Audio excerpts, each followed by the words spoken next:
Mari kita bersatu di dalam doa. Bersyukur kami Tuhan atas berkat dan kasih karunia Tuhan yang masih kami rasakan hingga pada saat ini, sehingga kami dapat berkumpul di tempat-Mu ini ya Tuhan untuk mendengarkan sebagian daripada firman Tuhan. Hadirlah Tuhan di tengah-tengah kami agar kami mengerti apa firman yang akan kami pelajari pada saat ini.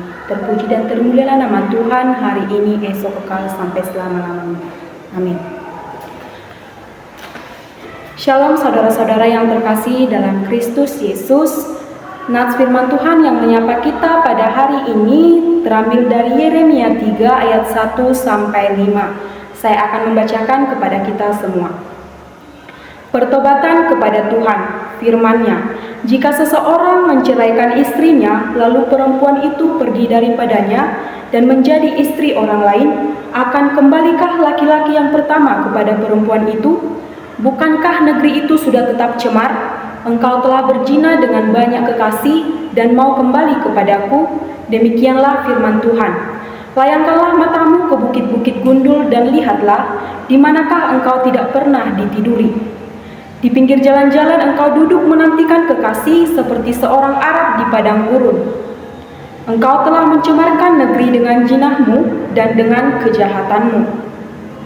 Sebab itu dirus hujan tertahan dan hujan pada akhir musim tidak datang. Tetapi dahimu adalah dahi perempuan sundal, engkau tidak mengenal malu. Bukankah baru saja engkau memanggil aku, Bapakku, engkaulah kawanku sejak kecil. Untuk selama-lamanya lah ia akan murka atau menaruh dendam untuk seterusnya. Demikianlah katamu, namun engkau sedapat-dapatnya melakukan kejahatan. Sampai di sana pembacaan firman Tuhan. Saudara-saudara yang terkasih dalam Kristus Yesus, yang menjadi tema kita pada hari ini yaitu ketika kasih dikhianati, Allah tetap memanggil pulang. Saudara-saudara yang terkasih dalam Kristus Yesus, dalam kehidupan manusia tidak ada luka yang lebih dalam daripada luka karena pengkhianatan. Karena pengkhianatan dari seseorang yang kita kasihi. Ketika pasangan, sahabat, atau keluarga pergi meninggalkan kita dan menghancurkan kepercayaan kita, sakitnya bisa berlangsung lama. Namun seringkali karena cinta, hati kita tetap berharap mereka kembali. Gambaran inilah yang Tuhan tunjukkan dalam Yeremia 3 ayat 1 sampai 5 ini. Umatnya telah mengkhianati Dia dengan mengejar berhala-berhala dan meninggalkan Tuhan yang telah membesarkan mereka. Meskipun kasihnya dikhianati, Allah tetap memanggil pulang umat yang mengabaikannya. Itulah sebabnya tema khotbah kita pada hari ini yaitu ketika kasih dikhianati, Allah tetap memanggil pulang. Dari firman Tuhan pada saat ini kita dapat belajar beberapa garis besar. Yang pertama, ketidaksetiaan umat dan kasih Allah yang teralihkan. Dalam ayat pertama, Tuhan memakai gambaran seorang istri yang meninggalkan suaminya dan berzina dengan banyak laki-laki. Dalam hukum Israel, suami tidak boleh menerima kembali istri seperti itu karena relasi itu telah rusak secara moral dan hukum. Namun Tuhan memakai gambaran ekstrem ini bukan untuk menjauhkan diri, melainkan untuk menggambarkan betapa serius dan meyakinkan ketidaksetiaan umatnya. Yehuda telah mengalihkan hati mereka kepada berhala-berhala asing. Ini bukan sekadar pelanggaran hukum Taurat, tetapi juga luka bagi hati Tuhan yang sudah menuntun dan mengasihi mereka sejak dahulu kala. Pertanyaan bagi kita hari ini saudara-saudara, apakah hati kita tetap setia kepada Tuhan? Atau apakah kita telah memberikan kasih dan perhatian kita kepada hal-hal lain yang mencuri tempat Tuhan dalam hidup kita? Garis besar yang kedua dapat kita lihat yaitu bukti dosa dan kekeringan rohani. Pada ayat 2 dan 3 tadi Tuhan menunjukkan bukti jelas betapa jauhnya umatnya tersesat. Mereka melakukan penyembahan berhala di setiap bukit yang tinggi dan di bawah setiap pohon yang rimbun. Tanda bahwa dosa tidak lagi tersembunyi tetapi dilakukan secara terang-terangan. Sebagai akibatnya, Tuhan menahan hujan dan membiarkan negeri itu mengalami kekeringan. Kekeringan fisik ini adalah gambaran kekeringan rohani. Ketika manusia menjauh dari Tuhan, sukacita mungkin akan memudar, damai sejahtera lenyap, dan hati menjadi kering. Mungkin kita juga pernah merasakan hal ini. Doa kita menjadi berat, firman terasa hambar, dan hidup rohani seakan tidak bergerak. Hal-hal ini bukan tanpa sebab.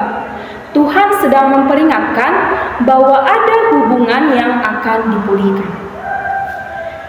Kita dapat belajar dari garis besar yang ketiga, yaitu panggilan lembut dari Allah yang tidak menyerah. Dapat kita lihat saudara-saudara di ayat yang keempat tadi, meskipun umat bersalah dan melukai hati Tuhan, ayat 4 menunjukkan kasih Allah yang sangat luar biasa.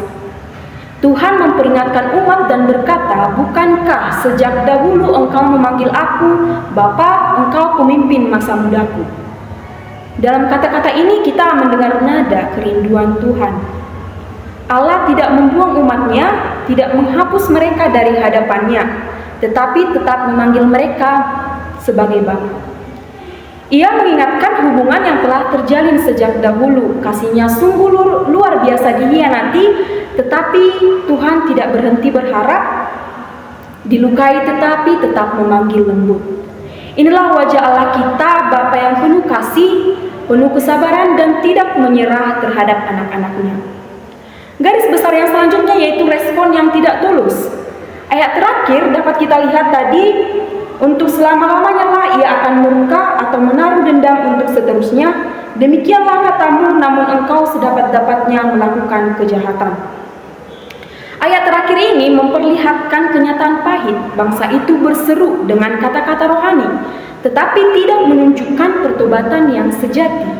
Mereka bersikap seolah-olah dekat dengan Tuhan, tetapi tetap melakukan kejahatan yang sama saja. Tuhan menegur ketidaktulusan itu, kata-kata rohani saja tidak cukup. Tuhan melihat hati. Inilah peringatan bagi kita saudara-saudara, kita bisa mengucapkan doa, menyanyi atau bahkan melayani, tetapi jika hidup tidak berubah, semua itu tidak berarti, semua itu akan sia-sia. Tuhan mencari hati yang sungguh-sungguh kembali kepadanya. Melalui khotbah kita pada saat ini, saudara-saudara yang terkasih dalam Kristus Yesus, Tuhan mengajak kita untuk memeriksa diri dengan jujur. Apakah ada berhala-berhala modern yang diam-diam kita sembah-sembah? Entah itu uang, pekerjaan, kesenangan, media sosial, atau ambisi pribadi.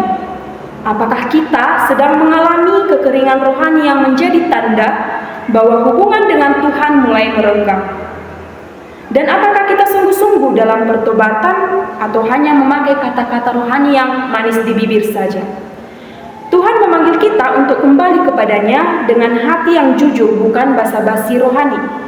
Di tengah kelemahan kita, Tuhan masih berkata, "Anakku, pulanglah, kasih-Nya belum berhenti."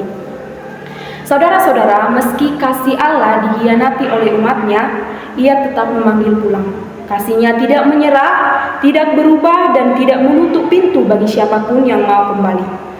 Hari ini Tuhan memanggil kita dengan suara yang sama seperti kepada Yehuda, "Ingatlah aku Bapamu dan kembalilah kepadaku."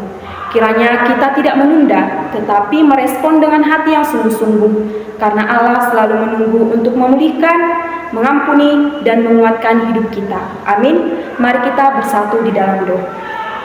Ya Tuhan Allah kami sudah mendengarkan sebagian dari firman-Mu. Kiranya kami kembali kepadamu dari jalan yang telah kami tempuh, jalan yang salah yang kami tempuh selama ini. Kiranya kami bertobat dan memohon ampun kepadamu. Terpuji dan termulialah nama Tuhan hari ini, esok, kekal sampai selama-lamanya. Amin.